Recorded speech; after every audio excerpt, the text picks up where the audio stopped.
You are listening to the Ivy Podcast. Learn from the thought leaders in areas of strategy, innovation, negotiation, and all things leadership. We interview the Ivy League, Fortune 100, and top startups. Now, here's your host, John Karsibayev. My guest for this episode is Lulu Curiel, the founder and president of Ivy Advisors, a Silicon Valley admissions consulting firm that helps ambitious professionals land in the most competitive MBA programs in the world, such as the Harvard Business School, Stanford GSB, MIT Sloan, Wharton Booth, Kellogg, and many others. Under Lulu's leadership, Ivy Advisors has launched the Ivy Fellows Program, a social impact initiative that provides Latinos with GMAT classes, personalized coaching, and the community support required to gain admissions in top-ranked business schools and high-impact career paths. Lulu, welcome to the Ivy Podcast. So excited to have you. Thank you, Jan. It's very excited to be here with you. Awesome. So, Lulu, if you don't mind, please tell us more about the Ivy Advisors. How did the company idea get conceived? And more specifically, what is your role within the company? Sure. So I attended business school at the start of 2008, which you might remember it was the economic recession. I was lucky enough that I was admitted to the Harvard Business School, and I had a safety net for 2 years. But around the same time, some of my friends approached me because the economy was bad. They wanted to go back to school and somehow find new jobs. And they were asking me, how did you do that? And I found myself helping a lot of people, friends and friends of friends and their relatives and so on. And then, being business school, I guess, you start thinking about how do I monetize this opportunity? How do I scale it? How do I make it larger? And that's how Ivy Advisors was born. That said, after graduation, I did take a full-time job with Apple. I wasn't ready to do this full-time. I was still proving the concept, taking a few people, understanding, what kind of clients I enjoyed working with or not. And with more time, I gained the confidence to take it on full-time. My role is that I'm the president of the company. I run the company. I recruit our advisors, our MBA coaches. I recruit and train our GMAT instructors.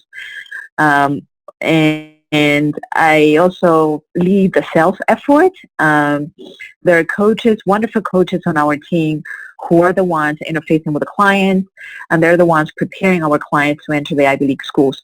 I myself, with time, have narrowed down my pool of mentees and coaches, I guess, to a limited number because I have to run the whole company. Well, that's great. Thank you for sharing that story, and it sounds very interesting how you first started out as, almost as a hobby or as a way to help your friends, and it's great to see that actually translate and went into an actual company. Thank you for sharing that. So, to follow up on what you were just talking about, so what are obviously the application process, especially to the Ivy League school or any other top tier programs, is very difficult. There's a lot involved. So what are some of the biggest challenges that you help overcome to your applicants? Yeah, some of the biggest challenges and what fascinates me the most about this line of work is helping people believe in themselves.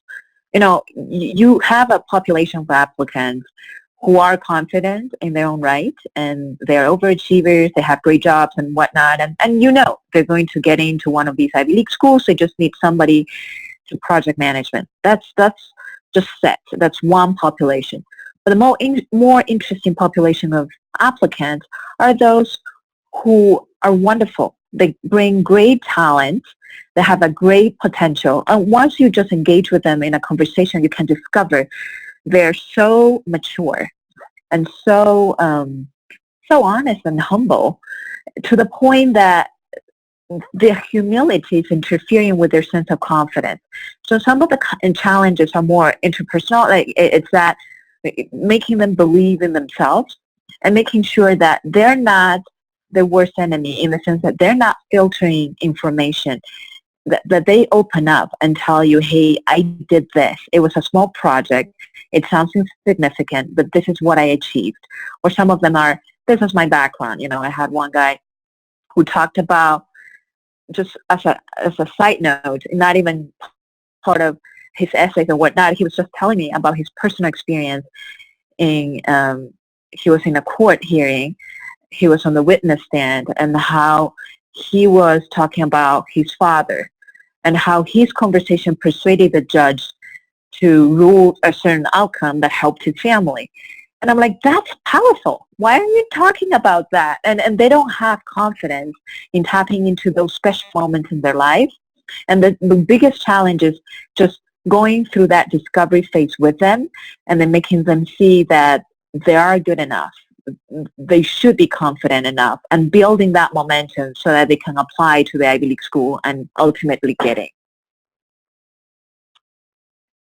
Well, that's very interesting. Thank you for sharing, especially that example. A lot of times you don't even think about, I guess, examples like that. There's something that will definitely help you to get into some of the best schools. That's very interesting. Can you share with us some of the use cases or the actual examples where one of the applicants with the Ivy advisors did not get accepted to a school of choice? And what did you learn from that particular experience? Got it. We do have some people who get into their safety school and not their top choice. And, I think I would like to separate the population. There's a pool of people who are super aggressive when they think about MBA programs. That means that they want to get into a top-ranked MBA program, maybe the top one or top five, sometimes not even the top three. They just want to get into either Harvard Business School or Stanford GSB. And if they don't get in, they'd rather not go. So there's that population. And when you make a bet like that one, it's highly aggressive because Harvard Business School admissions rate is about 14%, and the Stanford GSB admissions rate is about 7%. Just numbers alone, they're not working in your favor. And we have applicants who say, I'll only go to one of those two. And when that happens, there's a chance they don't get in. And the learning there isn't as deep as the other, which I'll go into. They just know, okay, I tried my best. I'm at peace knowing, like as an example, there's a Google employee who was working in the sales group, and he had stellar credentials, great track record, great recommendations, and his bet was on those two schools, but he didn't get in, and he was very happy about the outcome because he tried everything he could. It didn't work out, but the backup choice, which is just staying at Google in this great role at sales, wasn't that bad either, but he tried it.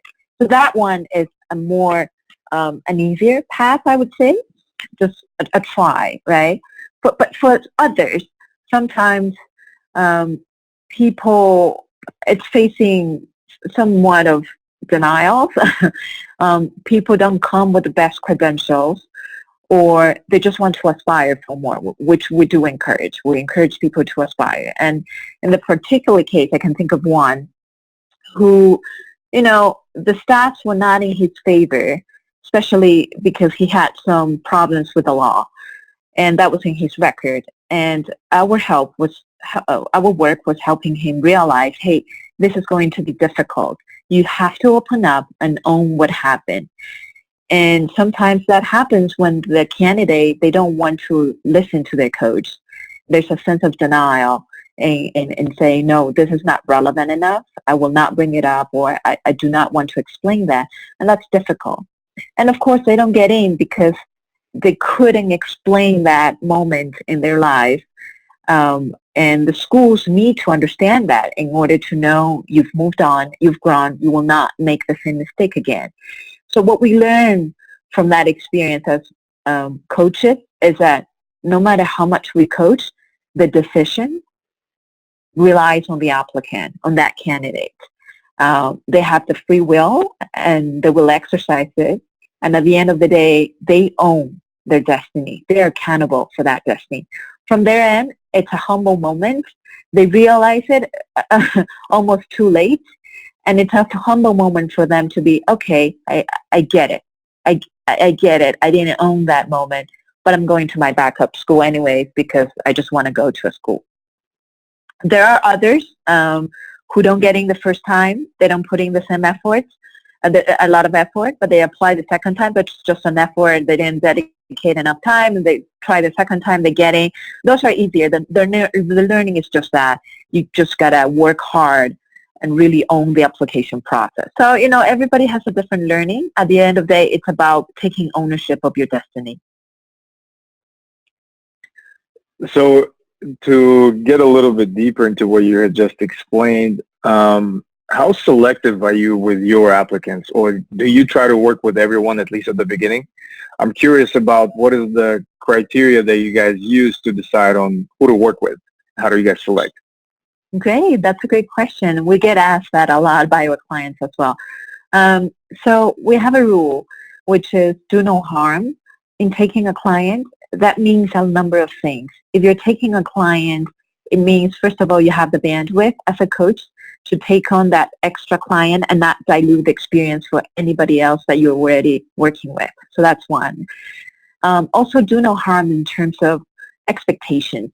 We're selective in the sense that we have to make sure whoever works with us comes in with the right expectations. We're very blunt and direct in telling them, hey, based on everything you're given, we think this is a great stretch goal for you. Let's go for that, and we encourage you to.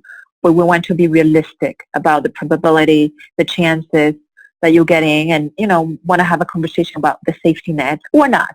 To my previous point of some people don't want a safety net. So do no harm in terms of bandwidth and in terms of expectation. And once they meet that, and then there's a personal screening that we each have as coaches. And that's just people who are nice human beings, no jerk policy almost. You can imagine some people hire us to feel entitled because they're paying us to feel entitled to treat us in a certain way, and we just prefer to not work with them. Some of them are just wonderful human beings. It's a professional relationship. There's diplomacy in the relationship. I love that. Those are great examples as far as who do you guys decide to work with. As far as, my line of work, I focus on IT staffing and development of high-performing teams for IT organizations. So in general, I'm interested in your hiring practices. What do you look for when you bring new advisors on board to Ivy Advisors? Sure. For our MBA coaches, there's a rule in that you have to have an MBA or you have experience working with MBAs. As an example, most of my team, most of our coaches, they have an MBA degree from a top institution. There's one of them who doesn't have an MBA. She went to the School of Education at Columbia, but she worked with the Office of Career Services at Kellogg and at Columbia Business School in helping MBA students find jobs, and she interfaced with them and coached them in their careers. So in that scenario, we do make an exception because she does bring in the experience of working with the MBA.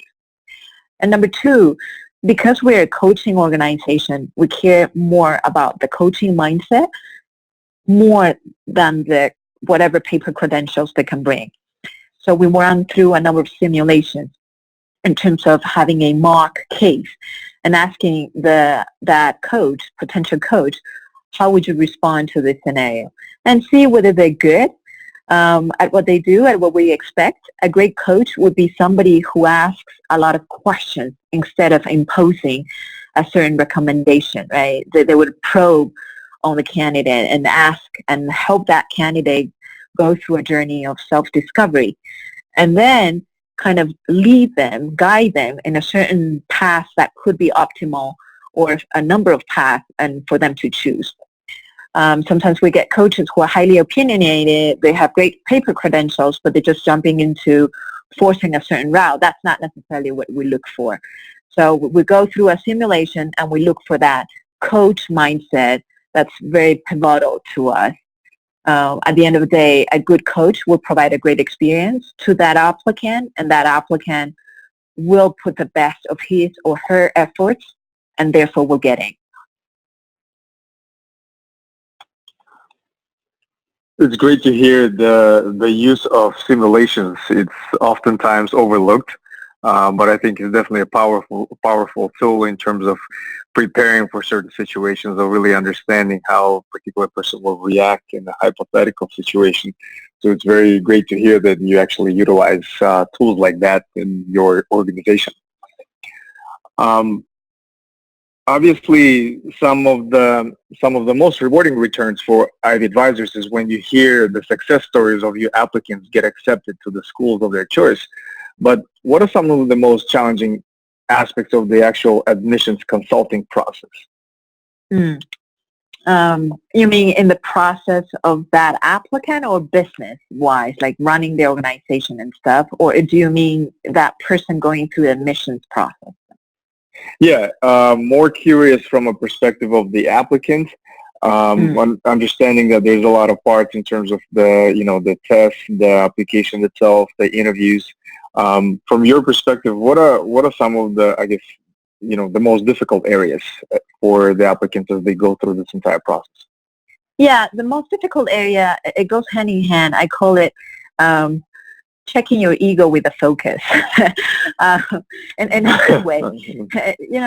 Everybody brings in, and they brings in a certain ego because they're so proud of whatever they achieved. And some people might not have enough of an ego. We have to boost that.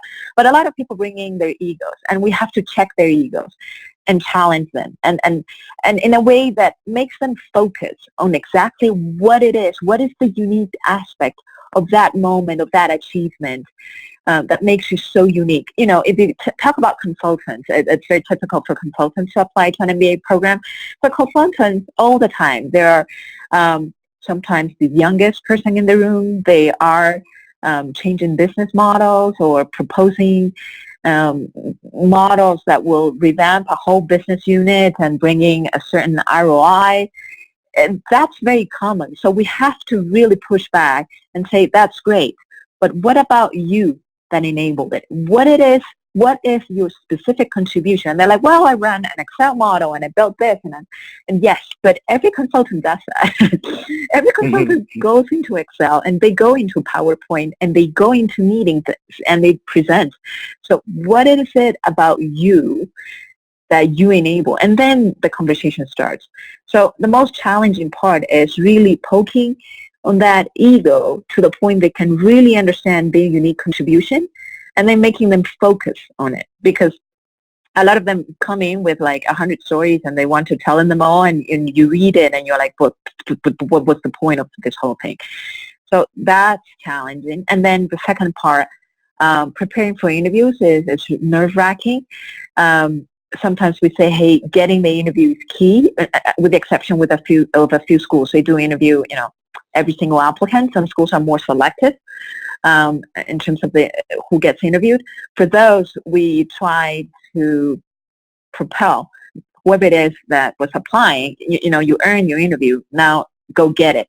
And some people there's some paralysis analysis in there. They feel like an imposter syndrome, and we have to help them and coach them and make them feel confident enough, and show them, hey, this is you. You earned that interview. You can do this. This is the last step. It's only 30 minutes, but they're very nervous about that.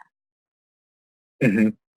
Do you guys have to do a lot of research as far as any, schools that are not the top tier? For example, Harvard, Stanford, I'm pretty sure you guys have pretty good understanding of that application process, but any other smaller schools per se, I guess, do you guys get in extensive research as far as what does that application process look like?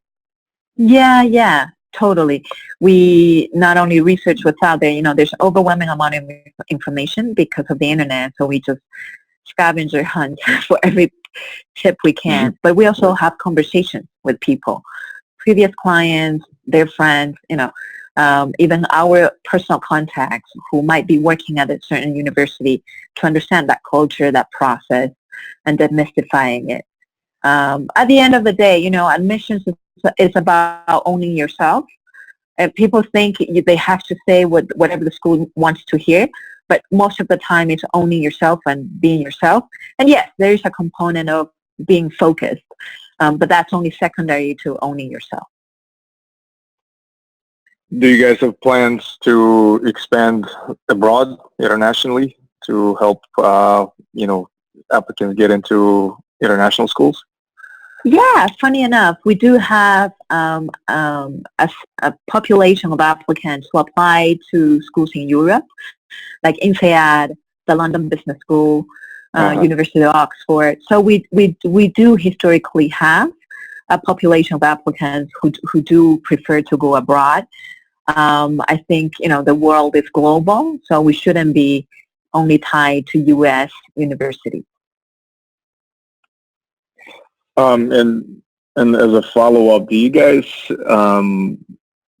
stay in touch with a lot of your applicants as far as career progression and as they go beyond the graduation? What is the relationship like with your applicants?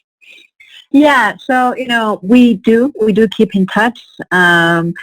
And we encourage people to keep in touch with us. Some of them, they just check out. They paid you for that service. They move on. They forget about you. I mean, that's just life in general. And we fully respect that. We're not, harassing them after the work and be my friend.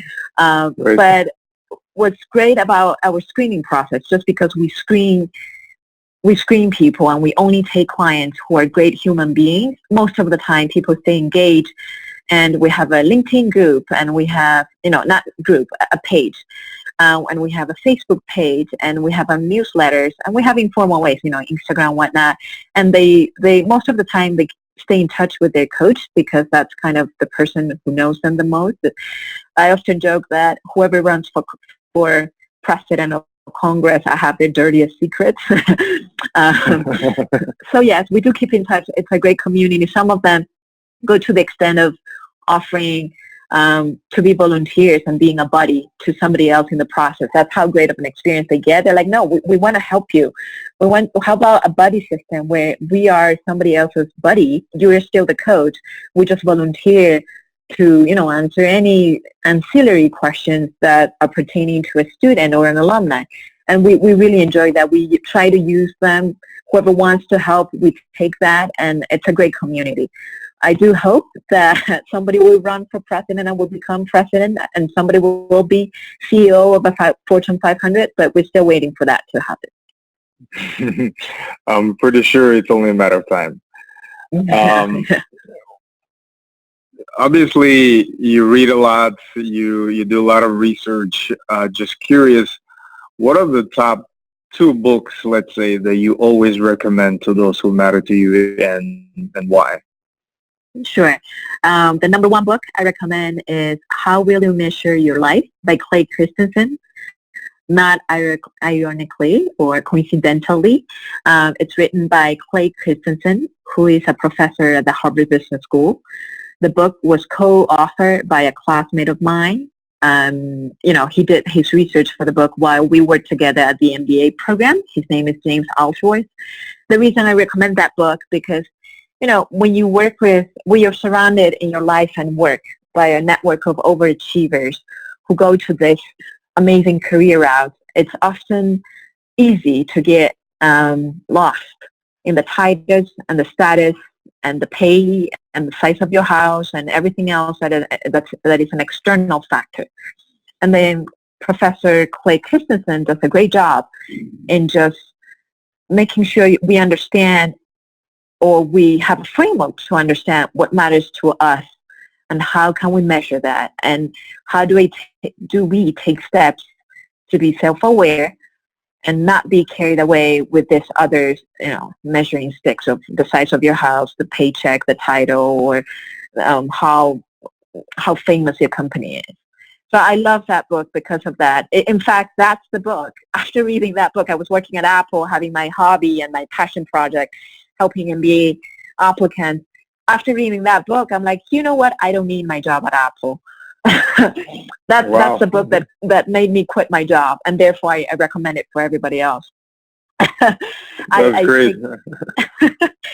I take great fulfillment knowing that my work is propelling other people and to do whatever it is that they love and they're great at. And there should be no shame in saying, I do not work for Apple, a Google, a Facebook, or whatever is, an Uber, whatever is the brand of the moment. I own my own company, and if it resonates with people, that's great. If it doesn't, that's great too. At the end of the day, I'm measuring myself by the number of people I help. And because of that impetus that the book costing me, I recommend it for others who are going through, career decisions and whatnot, or life decisions. The second book, the title is more interesting to me. It's called The Subtle Art of Not Giving a Fuck. It's written by Mark Manson. It's interesting. It's along the same lines of, how will you measure your life, but it's more direct. There's a lot of cussing in the book, but it's more direct. It's like, why do you care so much about what others say? And I am living in Mountain View, California, in the middle of Silicon Valley, and sometimes I have to recommend the book to my friends because you see them getting caught up in this cycle of proving yourself, or they make a comment, and then once they make a certain comment, they spend 5 minutes making 3 more comments justifying the first comment they make because they can't look back. And I'm like, no, wait a minute. Why did you just do that? Let's move on. And I have to give them that book or recommend that book so that they can really free themselves a little more from whatever external factors are impacting their inner fire, whoever they are. So I love those 2 books. It's about you and owning yourself and not asking for permission from the world around you, just taking ownership of that. It speaks to the work that we do. It speaks to who I am and what I advocate for. And I hope other people, more human beings in this world can, own the messages of these books. Those are great. Thank you for sharing that. And for listeners, we will have the links to those 2 books and detailed descriptions posted with the episode notes. Lulu, anything you want to add in closing remarks, something that we perhaps have not touched upon, maybe words of advice with some favorite quotes or anything like that? Yeah, I was thinking about it on my phone. And one comment, just because I am a very business-oriented person, one comment I want to make is that when I started this business, there were so many people and well-intended people who were advising me. And this business, Ivy Advisors, could have taken many paths. I consider the nonprofit path because at the end of the day, it's a great cause. And I struggle with the idea of charging people. I thought about some other path, volunteer-based, whatnot. And I ended up making it a full business, a for-profit business. And my closing remark is for people to consider that if you love what you do, you can make it into a business. It doesn't have to be a volunteer thing. It doesn't have to be a nonprofit. You can make a business. And there's something powerful in making a business out of your passion because you're creating jobs. You're giving opportunities to others. My coaches, they wouldn't take a job somewhere else. They just love what they do. You're creating opportunities for others through a sustainable means. Because you're getting a profit, you can fund projects. We can fund our Ivy Fellows project because of the profit that we gain. We can give, a deep discount to those who don't have the means to because we have a profit. We don't depend on donations. So my closing message is really for those who are, who are passionate about a certain topic, who have hobbies and whatnot. Don't give up on making your passion project a business. Give it a try. And if everything fails, you can always go back to making it a passion project. But try the business route first because you are creating so much more than just one hobby. You're creating jobs, and those people who take jobs from you, they are creating their own respective chains. That's powerful. Thank you so much, Lulu, for sharing that, and in general, being a guest on our podcast. I definitely look forward to reconnecting with you and staying in touch, and perhaps we can do a follow-up episode in a couple of years to see where you guys are at and all the great success you guys are making, and hopefully have an actual, applicants who have gone to the greater heights. So thank you so much, Lulu. I really appreciate your time. Thank you, Jan, and have a great day. You take care. Thank you for listening to the Ivy Podcast. Be sure to subscribe to our RSS feed on ivypodcast.com and all major podcasting platforms like Spotify and iTunes. As always, if you enjoyed this podcast, please give us a rating on iTunes.